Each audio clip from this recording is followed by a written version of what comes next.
Buenos días, continuando con el Diplomado de Medicina Transfusional e Inmunohematología. Vamos a ver hoy principios de la solicitud, manejo y administración de hemocomponentes. Entonces, el proceso transfusional, toda la cadena transfusional arranca con la donación y finaliza con la transfusión. Puntualmente, en esta charla vamos a tratar la parte que tiene que ver con la transfusión y el seguimiento clínico.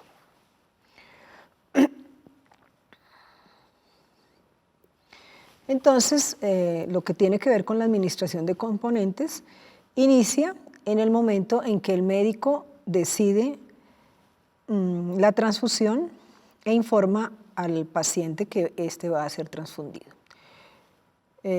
Como vemos, es responsabilidad médica. Continuamos en responsabilidades entre el médico y la enfermera, en que tenemos la prescripción, la solicitud del hemocomponente sanguíneo y la toma de la muestra. Luego vamos a continuar con el servicio transfusional como responsable, en que se hacen toda la parte de las pruebas pretransfusionales. Una vez tenemos terminadas las pruebas pretransfusionales, tenemos una parte compartida en responsabilidades entre el servicio transfusional y el piso o el área donde este paciente va a ser transfundido, y es la distribución de la unidad. Luego el acto transfusional como tal, que es responsabilidad tanto de la enfermera como médico, como ordenador de ese procedimiento en que está la enfermera y el médico, y es la administración del componente sanguíneo. Continuamos durante la transfusión, responsabilidad de médico y enfermera, y es monitorizar al paciente durante su transfusión, y en caso de que el paciente, ese es como el seguimiento clínico, y en caso de que el paciente necesite nuevamente ser transfundido, arrancamos nuevamente nuestro proceso. Entonces, en la administración del hemocomponente, como veíamos, que es en el momento en que el médico decide ordenar la transfusión e informar al paciente que va a ser transfundido. Y una de las partes más importantes de esta parte del proceso es el consentimiento informado, que este consentimiento informado es diferente al consentimiento informado que veíamos en el donante. Este es el consentimiento informado que debe diligenciar el receptor. Entonces arrancamos con que el paciente debe ser competente para dar su aprobación. El médico tratante, quien decida que la transfusión es necesaria, debe obtener el consentimiento por parte del paciente y sus familiares, en caso de que sea un menor de edad o en caso de que sea una persona que no esté mentalmente competente. El familiar es quien debe definir que sí acepta esa transfusión. En caso de que el paciente esté inconsciente, no esté mentalmente competente o no tenga familiares, es potestad del médico hacer esta definición en ese consentimiento informado, en que va a evaluar realmente la necesidad que tiene este paciente de ser transfundido contra el riesgo que corre en caso de que no se transfunda. El procedimiento debe ser explicado en términos de que el paciente lo entienda, el propósito y los beneficios. Esto corresponde a qué es el consentimiento y cómo se realiza. El paciente debe ser informado de los riesgos y reacciones adversas a la transfusión, reacciones infecciosas, reacciones inmunológicas, potenciales beneficios, para qué sirve, alternativas a la transfusión, sustitutos de la sangre, así como consecuencias en caso de que rehúse ser transfundido. El paciente debe tener la oportunidad de hacer preguntas y tiene derecho a aceptar o rechazar la transfusión. Tampoco debe ser coaccionado a ser transfundido, él es el que tiene que decidir si quiere transfundirse o no. Obviamente el médico debe informarle los riesgos, como vemos en qué sucedería si no deja transfundirse. También debemos informarle al donante el tipo de transfusión que se puede realizar, si es autóloga o halogénica. Autóloga, como lo sabemos, es que el mismo paciente haya donado su sangre, y halogénica es básicamente que tenga su mismo grupo sanguíneo y sea una sangre compatible de un donante que no sea él, eso, como lo veíamos con los donantes voluntarios, que sea un donante voluntario repetitivo. La discusión debe ser que se genere durante este consentimiento informado, debe documentarse y debe tener el documento, la firma del paciente y el número de identificación o de su representante aceptando este consentimiento. Fecha y hora, y ampliar la información puede ser incluyendo un ejemplo. Entonces, estos son los elementos que constituyen ese consentimiento informado y que deben ser definidos y que deben ser aprobados por el paciente previo a su transfusión. Eso en cuanto a la primera parte del proceso de la administración de hemocomponentes. Continuamos con las responsabilidades entre el médico y la enfermera, en que se hace la prescripción, se hace la orden médica, se define qué componente necesita y cuántas unidades de cada uno de esos componentes, y se hace la toma de la muestra por parte del personal de enfermería del servicio donde se encuentra ubicado el paciente. Entonces, en cuanto a esta orden de reserva, en nuestro decreto 1571, que como sabemos es el que rige los bancos de sangre, el artículo 67, nos dice cuáles son los elementos que deben constituir esa orden de reserva. La solicitud de toda unidad de sangre o hemodiderivado debe contener como mínimo la siguiente información: nombres y apellidos completos del receptor, cuando esto sea posible, excepto en NNs. En caso de que nosotros tengamos, digamos, urgencias médicas en que son varios los heridos que llegan al mismo servicio, debemos tener una metodología o una definición de cómo vamos a codificar estos NN. Si por sexo, si por numerología, si por edades, si por qué, aproximándonos a qué y con qué criterios, si por consecutivo de día, en fin, cada una de las instituciones define cómo va a ser esa codificación de esos NN para que de esa misma manera se impida que haya un riesgo en el momento de que pueda ocurrir una transfusión equivocada por una no compatibilidad entre los grupos sanguíneos que se están transfundiendo. Número de historia clínica o en caso de NN un consecutivo, el número de cama, habitación y nombre del servicio en el cual se realizaría el procedimiento. Recordemos que mientras más datos tengamos de este paciente que va a ser transfundido, mientras nos aseguremos de una mejor manera en toda la trazabilidad que tenemos de esta transfusión, mayores filtros tengamos, eso nos va a permitir hacer un procedimiento más seguro y evitar riesgos en el momento de esa transfusión. También debemos informar la sangre o componente requerido y la cantidad solicitada, el diagnóstico que tiene nuestro paciente o la indicación de la transfusión, fecha, firma y sello y registro del médico responsable de la solicitud. Estas son como las generalidades de lo que tiene esa orden.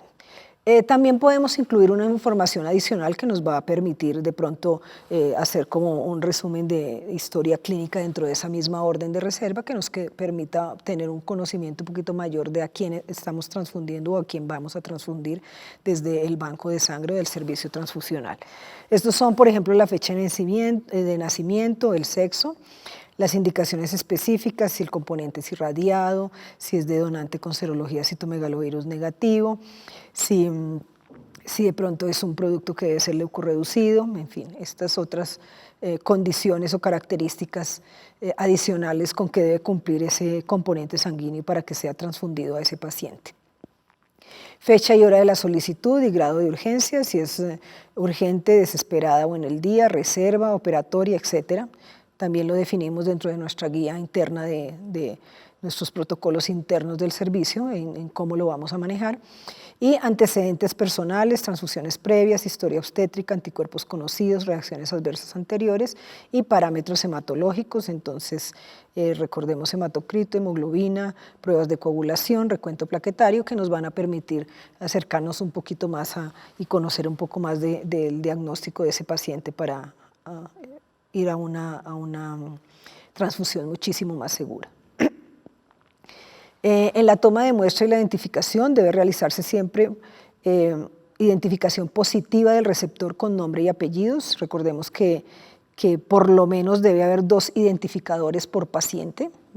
Nosotros regularmente lo que utilizamos son nombres y apellidos completos y números de identificación que nos permitan esa doble identificación, ese doble registro que nos permita asegurar que ese paciente sí que estamos transfundiendo sí es el real.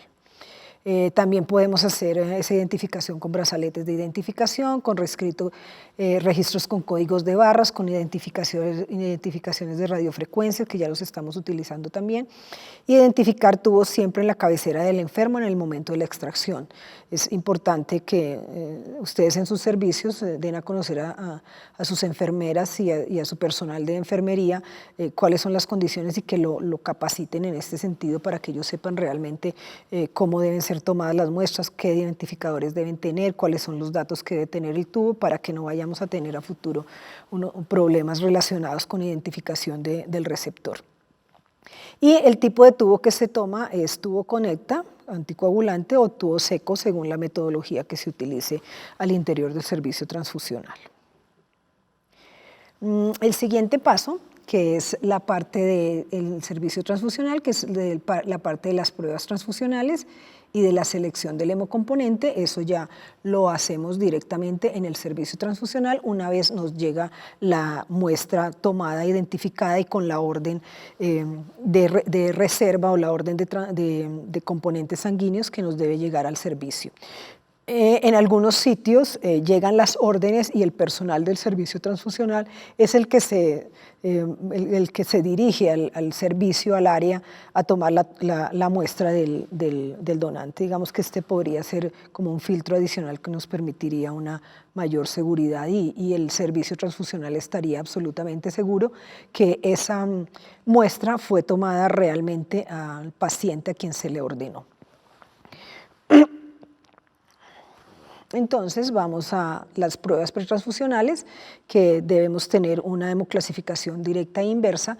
Esta hemoclasificación, recordemos que no debe ser discrepante, debe tener una perfecta correlación entre la directa e inversa, de manera que nos defina cuál es el grupo real, el grupo sanguíneo real de ese paciente que va a ser transfundido.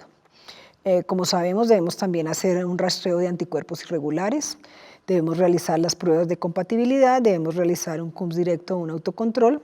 En caso de que sea necesario y que esas pruebas nos den incompatibles o que ese rastreo nos dé positivo o que ese autocontrol esté positivo, debemos entrar a hacer pruebas adicionales que nos definan, dependiendo de cada una de ellas, cuál es el problema o que pueda tener ese paciente y debemos entrar a definirlo en determinados casos. Debemos entonces hacer identificación de anticuerpos irregulares, debemos de hacer fenotipos y otras según la pertinencia y los protocolos establecidos dentro de la institución, hacer absorciones, hacer elusiones, hacer autoabsorciones, en fin, toda la parte de inmunohematología que la van a ver, no sé si ya la vieron o la van a ver más adelante con el doctor Baldomero Castro, que les permita realmente conocer todo lo que se debe hacer en la parte de inmunohematología en el momento en que un paciente va a ser transfundido, cuando se presenta algún problema que se salga del protocolo de la rutina que regularmente manejamos. Debemos hacer una selección de ese componente sanguíneo. Entonces, dependiendo de nuestro componente, también debemos tener en cuenta las características que debe cumplir. En caso de la sangre total, que por todos es sabido, ya casi no hacemos transfusión de sangre total, esta debe ser idéntica al paciente. En caso de los glóbulos rojos, deben ser compatibles con el plasma del paciente. En caso de granulocitos, también deben ser compatibles con el plasma del paciente. En caso del plasma, debe ser compatible con los glóbulos rojos. En caso de las plaquetas, todos los grupos ABO son aceptados, pero preferiblemente debe ser compatible con los glóbulos rojos del paciente. Y en caso de los creoprecipitados, también todos los grupos son aceptados. Entonces, como vemos, esta tablita nos sirve para definir cuál debe ser el componente apropiado que debemos transfundir a nuestro paciente, a nuestro receptor, en el momento de la toma de decisión del componente sanguíneo apropiado que tengamos que definir para esa transfusión. Y aquí vemos cómo debe ser esa selección de ese componente dependiendo de nuestro grupo sanguíneo o del grupo sanguíneo de nuestro paciente. Entonces, en esta tablita tenemos la selección tanto de glóbulos rojos como de plasma, en que conocemos el O como el donante universal, pero es el receptor excluyente. Entonces, un paciente de grupo O solo puede ser transfundido con sangre O y para plasma puede ser transfundido con cualquier grupo de plasma.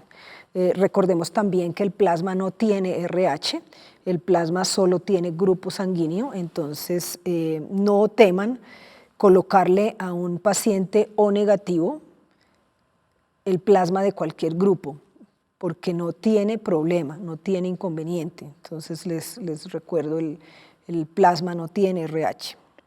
Y como no tiene, como el plasma del paciente O de la persona grupo O tiene los dos anticuerpos, asimismo puede ser transfundido con cualquier grupo sanguíneo de plasma. En el caso de paciente A, recordemos, primera opción es su grupo, el A, segunda opción es el O, y para plasma es su grupo, que es A, y el AB, que como conocemos, el grupo AB no tiene anticuerpos, por lo tanto, es el donador de plasma. Donador universal de plasma es el grupo AB y donador universal de glóbulos es el grupo O. En caso de B, la primera opción es B, la segunda O, y en caso de plasma, su primera opción es su grupo B y su segunda opción es grupo AB. En caso de donante, de paciente AB, perdón, entonces este paciente, su primera opción es AB, su segunda opción B o A y su tercera opción es O. Recordemos que para transfundir pacientes AB debemos tener en cuenta los inventarios que manejamos de cada uno de los grupos sanguíneos para que en caso de que este paciente tenga que ser transfundido recurrentemente, no tengamos que cambiarle el grupo sanguíneo, sino se transfunda con el mismo. Y en caso de plasma, pues obviamente su grupo, que es el AB, que como sabemos no tiene anticuerpos. En caso de que tengamos por urgencia transfundir plasma diferente al AB a un paciente AB, debemos entrar a titular estos plasmas. Preferiblemente debemos transfundir el plasma que tenga un menor título de anticuerpos, una titulación muchísimo menor. Vamos a ver un poquito los componentes que podemos transfundir. Entonces están los glóbulos rojos, que su función es restaurar o mantener la capacidad de transporte de oxígeno, y los podemos encontrar con estas características. El estándar, que es el convencional de hace algún tiempo, yo creo que ya no lo usamos tanto en el país, que es el que tiene toda la capa de leucocitos. Está el pobres en leucocitos, que tenemos un estándar más o menos entre el 80 y 90%, dependiendo básicamente de la centrifugación, de la metodología de centrifugación que tengamos y del estándar que nos va a permitir tener un componente muchísimo con menor cantidad de leucocitos y digamos que es de una mejor calidad. Está el leucorreducido, que esa leucorreducción se puede hacer por diferentes metodologías, se puede hacer por filtración, se puede hacer por procedimientos de aféresis, se puede hacer por irradiación, cuando nosotros irradiamos también estamos leucorreduciendo, entonces cualquiera de estas metodologías también nos permite obtener glóbulos rojos leucorreducidos. Están los irradiados, que específicamente la actividad es que actúan sobre los linfocitos de la unidad, haciéndolos no funcionales, de manera que no vayan a ocasionar daño en el receptor, básicamente utilizados en procesos en pacientes de procedimientos de trasplante y en pacientes neonato o en transfusión in útero. Y los lavados, que también cada vez los utilizamos menos, pero también existe esa posibilidad de que podamos tener este tipo de componente.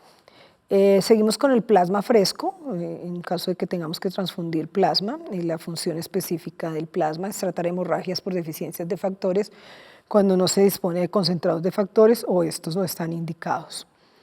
Esa es la función del plasma. Recordemos que debe permanecer congelado a menos 18 grados, se debe descongelar en baño de María, en baño seco, en descongelador a 37 grados, y una vez descongelado debe ser homogenizado muy bien, porque recordemos que el plasma es la base del crioprecipitado y al descongelarlo, si no lo homogenizamos, queda la nata o el crío en el sedimento y debemos mezclarlo muy bien para que pueda haber una mejor transfusión en el momento de hacer este procedimiento. En el caso de la transfusión de plaquetas, su función es controlar o prevenir el sangrado por deficiencia en la calidad o cantidad de las mismas y proveer una superficie hemostática para la formación de fibrina. Al igual que los glóbulos rojos, también las tenemos estándar, pobres en leucocitos, leucorreducidas o irradiadas, y recordemos que es el único componente que se trabaja a temperatura ambiente y que debe permanecer en agitación continua. Entonces es muy importante que tengamos nuestro agitador o nuestro rotador con todas las condiciones de calidad que debe cumplir para que nuestras plaquetas se conserven de manera adecuada en esa temperatura. Y tenemos el concentrado unitario de plaquetas, que como lo veíamos en una charla pasada, es las plaquetas obtenidas por aféresis y que nos permite transfundir hasta con 6 unidades un paciente que necesite de una transfusión de plaquetas, pero estas obtenidas de un mismo donante. En cuanto al crioprecipitado, la función específica del crioprecipitado es controlar o prevenir el sangrado por déficit de factor octavo y fibrinógeno. Les recuerdo que los bancos de sangre que solo transfundan para fibrinógeno, su control de calidad solo lo deben manejar para fibrinógeno. Y los bancos de sangre proveedores deben manejar en su control de calidad tanto la dosificación de factor octavo como la dosificación del fibrinógeno. Continuamos con la parte en que comparte el servicio transfusional con el área que es la distribución de la unidad. Entonces, en esta distribución de la unidad ya no debemos tener una orden de hemocomponente, una orden de reserva, sino una orden de transfusión. En esta orden de transfusión debemos también tener una lista de chequeo. Pueden ser entregados en simultáneo al banco de sangre provenientes del área donde el paciente va a ser transfundido, en que en esa orden de transfusión debemos tener los identificadores, recuerden, por lo menos deben ser 2, nombres y apellidos completos. También recordemos que a nivel nuestro hay mucho homónimo, entonces es importante que en servicios grandes, en instituciones de muy alta complejidad, muy seguramente vamos a tener muchos homónimos y es importantísimo que esa identificación se dé completa. Entonces, por lo tanto, nombres y apellidos completos con número de identificación. En esa lista de chequeo debemos incluir entonces la identificación correcta del paciente, debemos incluir el grupo sanguíneo, debemos incluir las unidades que van a ser transfundidas, debemos incluir diferentes datos que nos permitan que esa transfusión vaya más segura. Recuerdo nuevamente que mientras más filtros tengamos en el momento de realizar una transfusión sanguínea, va a ser muchísimo más seguro para este paciente. No teman excederse de pronto en filtros, porque es que cada vez que lo digo por experiencia, cada vez que uno aumenta un filtro de más para evitar que algo pase, que nos ocurrió hoy, entonces le aumentamos un filtro, muy seguramente las variables aparentemente están todas contempladas y resulta que a futuro nos sucedió otro evento en el que desafortunadamente dentro de esa lista de chequeo, dentro de esa trazabilidad, no habíamos contemplado porque nunca nos había ocurrido. Eso también es un poquito el manejo que se debe hacer desde las instituciones en lo que está ahora muy en boga, que es el seguimiento al riesgo, el evitar el riesgo, que es lo que se debe tener en cuenta en el momento de cualquier procedimiento clínico que se haga a un paciente, es cómo evito el riesgo. El formulario de registro de la transfusión, donde en ese formulario deben ir los datos completos de mi paciente, debo nuevamente, reitero, los 2 identificadores, nombres y apellidos completos y cédula o número de identificación. También debe ir el número de la unidad, el componente sanguíneo, las fechas de vencimiento, el grupo sanguíneo, el componente que estoy transfundiendo, y un espacio también que nos permita, si existe alguna reacción adversa a la transfusión, lo podamos también consignar o registrar en este formulario. Horas de inicio y finalización de cada una de las unidades también es muy importante que estén, y los signos vitales durante el proceso de la transfusión también deben quedar registrados y consignados de manera adecuada en cada una de estas hojas, de estos formularios de registro. Y debemos hacer una verificación de los componentes, que también ese dato de verificación de los componentes debe ir dentro de esa lista de chequeo.